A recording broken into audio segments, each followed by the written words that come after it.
And welcome to the Dr. Bob Show.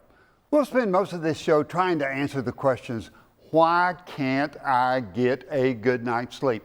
How did you sleep last night? Did you get a good night's sleep? How many hours did you sleep? Did you wake up refreshed? Did you wake up several times during the night? Did you have trouble getting to sleep? Why can't I get a good night's sleep?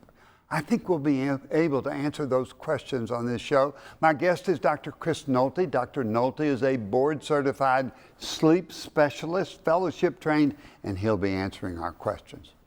Hello, I'm Dr. Robert Overholt, and I'll be your host for the next 30 minutes on the Dr. Bob Show. Later on, we'll be talking about a good cup of coffee in the morning, or should it be 2 or should it be 3? Are they helpful or are they harmful? Should be using caffeinated or decaffeinated coffee? And why do I have lightheadedness? What are the causes of lightheadedness and giddiness?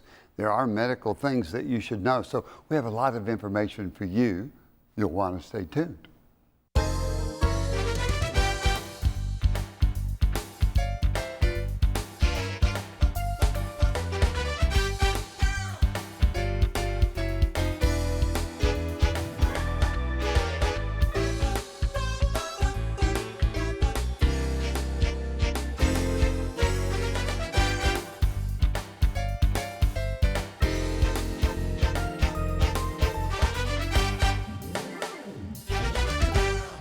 We're talking with Dr. Chris Nolte, board-certified sleep specialist, and we're going to be talking about why can't I get a good night's sleep. Chris, welcome to the Dr. Bob Show. Thank you for having me. How frequent is it that people say, I just didn't get a good night's sleep, why can't I get a good night's sleep? It's probably the #1 thing that we see in the sleep clinics. Every day, someone will come in with that complaint. Very common. When they start that way, I guess you have a line of questioning then. Is there a main cause that most people have? Common things are common? Yes, I would say we're our own worst enemy in many ways. There's a lot of focus about sleep in children, about regulating schedules and coming up with a bedtime routine and all that. For some reason, we don't think that applies to us as adults. And so one of the first things we always look at is what we call sleep hygiene or sleep behaviors. And so people will stay up too late on their phone or watching TV, or they'll smoke right up until bedtime or drink caffeine too late, this kind of thing. And they don't really plan for a good night's sleep before. And then you call it sleep hygiene, which I think is an excellent word that way. So how do people prepare? Well, what we try to do, particularly when people are having difficulty, so a lot of us will have trouble sleeping every now and again, but we don't go seek help for that necessarily. When the trouble goes on month after month, we start to think that there are some factors that keep it going for that long. And so one of the first things we try to do is establish a healthy relationship again with your bedroom environment. And so what we try to do is get all of the non-sleep activities outside of that bedroom. So no eating, no reading, no watching TV. Part of that's just training, just like we would train our pets, basically. So when do you tell people, let's say you want somebody to go to bed at 10:30. How do they prepare prior to that? What do they start doing to calm down, to slow down? The most important thing, I think, after doing this for quite a while is light. I think we're very cavalier about the way that we manage our light. So if you just think about back in the old times, I mean, most of our light was sunlight. So during the day, very bright, very active. And at nighttime, the light sources were relatively dim. Not true anymore. We're inside so much more during the day now, and there are way more sources of light at night now. So what we always try to do is have people be very aware of how much light they're getting after sunset and really try to keep the light sources to a minimum and keep lights low. So what are you thinking of when the sun goes down? There's the light bulbs in the house. There are what other television puts out light. What are the things that people need to start shutting down? Yeah, technology is probably the biggest that we do now. So certainly television, but we've got tablets and cell phones. That's been a problem probably over the last 5 to 10 years or so, particularly in younger patients that come in. So we came up with an idea called the electronic bedtime. right?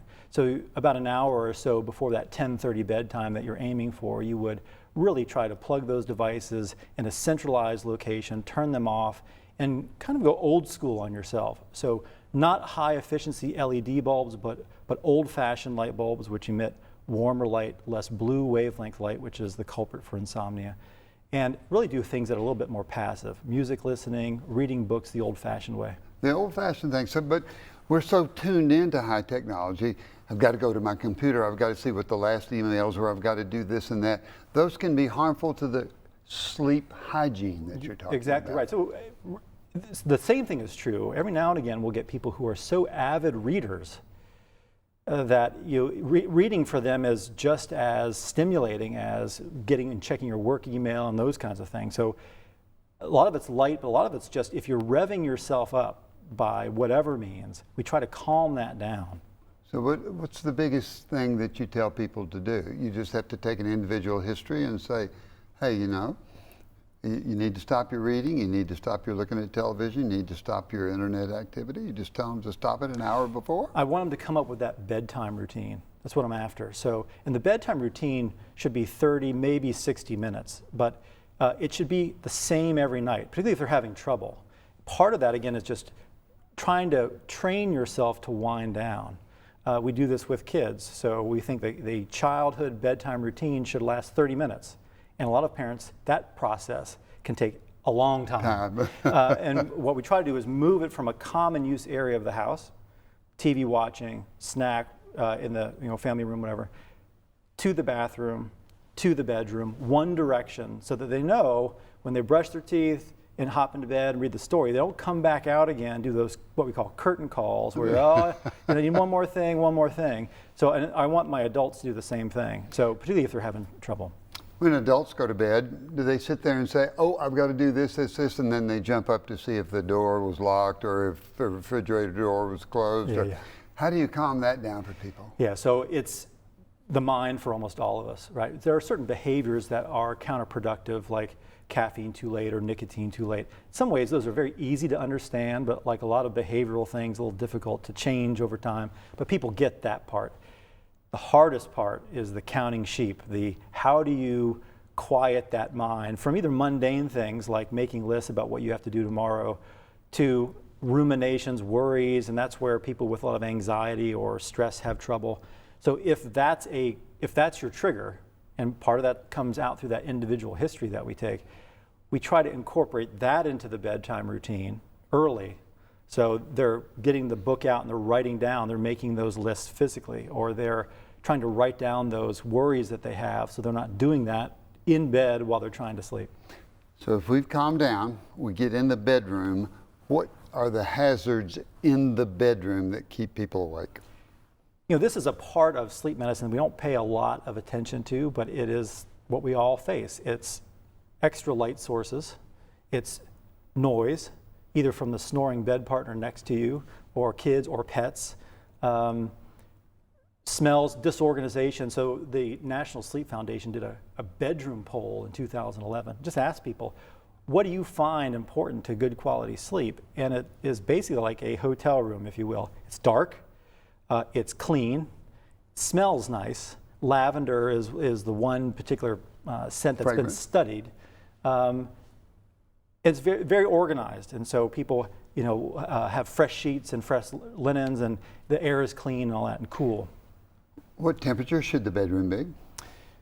About 65 degrees, we think, give or take. So it's nice and cold. Colder than you would think. So there's a great study in people who wake up that 3, 4 a.m. awakening, so annoying because you don't have a whole lot of time to get back to sleep. They struggle.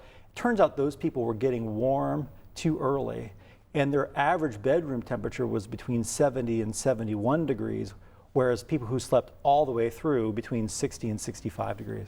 If people don't get a good night's sleep, if they don't prepare, if the bedroom is not set up for that, does it harm your health? Sleep deprivation, certainly, whether it be because you just can't fall or stay asleep, you're in bed 8 hours, but you've got a sleep disorder like sleep apnea, we know that leads to health problems.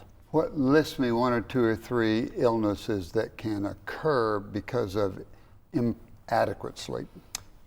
The biggies: diabetes, So the more fragmented and choppy your sleep is, the more resistant you become to your own insulin, so blood sugars right high. Cardiovascular disease, a big one. So high blood pressure, heart attack rates, stroke rates go up. So a bad night's sleep can lead to bad health. Yeah, we think if they've looked at all-cause mortality death rate, it looks like the magic number is around 7 hours a night. That's what you're after, good quality sleep. If you get too little of that or too much more than that, problems start to rise. We're going to be talking next segment on what technology does. Are there special pillows that would be good for you? Is there fitness tracking that can help your sleep? Are there things that you can do in modern society to help you get a good night's sleep so you won't have as much cardiovascular disease and diabetes because of improper sleep? The importance of good night's sleep is amazing. We'll be back with a lot of information to help you get a good night's sleep. We're talking with Dr. Chris Nolte, board-certified sleep specialist. We're talking about why can't I get a good night's sleep? Well, one of the things is in our modern society, we need to prepare for going to bed. It's not just simply put down things and go to bed, go to sleep. So you've got to prepare. You've got to cut off all lights. You've got to cut down brain stimulation. And when you go to bed, it needs to be a dark, pleasant, restful night, knowing that you need to be in bed where you'll wake up with 7 hours of sleep. Is that pretty much getting started to a good night's sleep? I think so, yeah. Tell me about technology and where that's fitting into modern day sleep hygiene. This is almost an extension of what we do in the sleep clinic. It's real hard to make assessments about people's home environment, and so there are a number of commercially available things that you can buy that monitor your exercise and your sleep. But sleep is one of the key things that people are interested in. And there's a lot of debate as to, is that a good thing or not? Because just the technology inside of them may not be very accurate. And so there is some concern, is it leading people astray one way or the other? My own personal thought is I like them because I feel like it at least raises people's awareness that sleep is important. And I think that's the first hurdle I always try to get over. How can a watch tell me how well I've slept? I can understand how it could measure heart rate. It's right there where the pulse is. I understand where it could help me with my fitness and how many steps. How can it tell me how I sleep? It's in many ways the same way it does the fitness part. It's looking at motion. Thinking that, well, when you're in a deep sleep, you don't move nearly as much as when you're awake. That sort of makes sense. They've looked at this in particular compared to a classic sleep study where you've got brain waves monitored, you know what stage of sleep someone's in. The wearables that we all have on our wrist tend to overestimate how well we're doing. They overestimate sleep. And so we think we're getting, whoa, I'm getting my 7 hours. Well, in reality, you might be getting more like 6. They overestimate by about an hour or so. And so that sometimes can lead to a little bit of false concern, like, well, I'm getting my 7 hours and yet I still feel so bad. Will the watch or the Fitbit or the tracker that you've got with technology help the doctor, help you, help the patient know that they're not getting enough sleep and they need to have a correction? Where does that fit? Yeah, one of the first things that we do when we're working with someone who does not sleep well, troubles falling asleep, trouble staying asleep, the technology that we would use is an old pen, paper, called a sleep diary. And it was all based on guesstimates generally. What time do you think you went to bed? What time do you think you woke up? How many times did you think you woke up throughout the night? And you would just take your pencil and shade that in. I think those trackers do a pretty good job of looking at schedule. Forget about stages of sleep and light and deep and all that. But in general terms, what time do you think your activity calmed down at night and picked up again in the morning? That gives me a good idea about how consistent the person's schedule is, which is always one of the first things I'm going after. I've been doing some reading on tracking and sleep, and one of the things that was mentioned was if you wake up at a certain phase of sleep, we go through 3 or 4 phases frequently during the night, and you want to wake up at a certain phase. Teach me. That's right. So it's easier for us to wake up out of certain stages of sleep. Just take napping, for example. We like to tell people to keep their naps relatively short. 10, 20 minutes, probably no longer than 30 minutes, because the longer you go, the deeper you are likely to go. And when you take a more than a 30-minute nap, there's an inertia that hangs on you. You're trying to pull someone out of deep sleep. It takes them another 30 minutes to kind of recover and get back to normal. But it's very easy for us to either come up and without much residual effects, come out of light sleep, stage 1, stage 2, or dreaming. So if you come out of dreaming, it's easy to wake up and get going? Yeah, you'll often see in a sleep study, someone will wake out of a dream, change positions, right back asleep. Bingo. Yeah. So is it better to wake up with light? What do you do? What about light when you get out of bed? Yeah, I think for most people who have troubles with their sleep at night, they're focused and worried so much about the bedtime. Mm-hmm. One of the first things I do, I'm focused all about the wake time. So I want the wake time to be consistent across the 7 days. This is if you're having trouble. And I want sunlight almost immediately, because it's your body rhythm that's one of the key things that gets us to sleep at night. So the bedtime will sort itself out. I want you to go to bed when you're sleepy, not when you think you should go to bed, but when you're actually sleepy.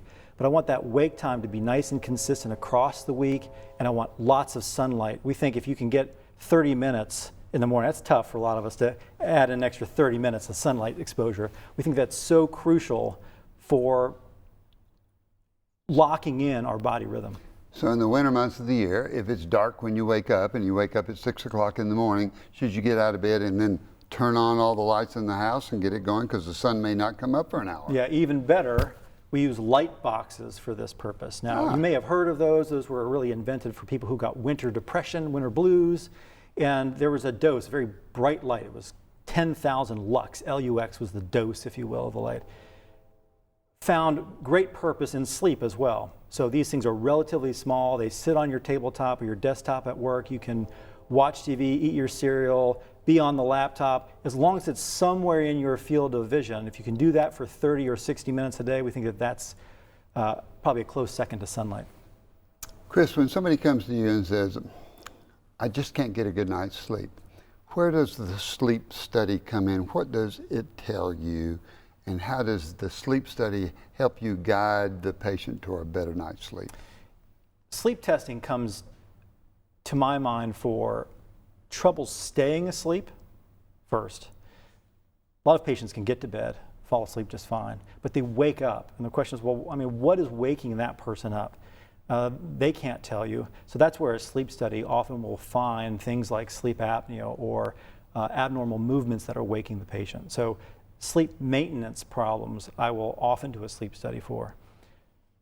When we are struggling, we've tried some of these behavior interventions. We've even tried some sleeping medications without much luck. That's where we'll sometimes do a sleep study just to see, is there anything that we're missing? One of the big culprits actually is restless leg. People aren't aware how important that restlessness is to falling asleep or preventing them from falling asleep. Does a restless leg keep people, does it make them wake up in the middle of the night? So restless leg is a big one. Obstructive sleep apnea, snoring, narcolepsy. There are lots of sleep disorders that I want you to come back and teach us about. 2 minutes, medications. What kind of medications help sleep? There are many over-the-counter things that you can take, supplements, if you will. Valerian root, melatonin people have heard about. That's a little bit different, I think, than some of these others. Tryptophan like in turkey, hops like in beer. A lot of those, if you go to the natural food stores and look at the shelf of sleep aids, you'll turn around and look at the ingredients. They're all some mixture of these things. The classic sleep pills come in different categories as well. And these are really designed for short-term use.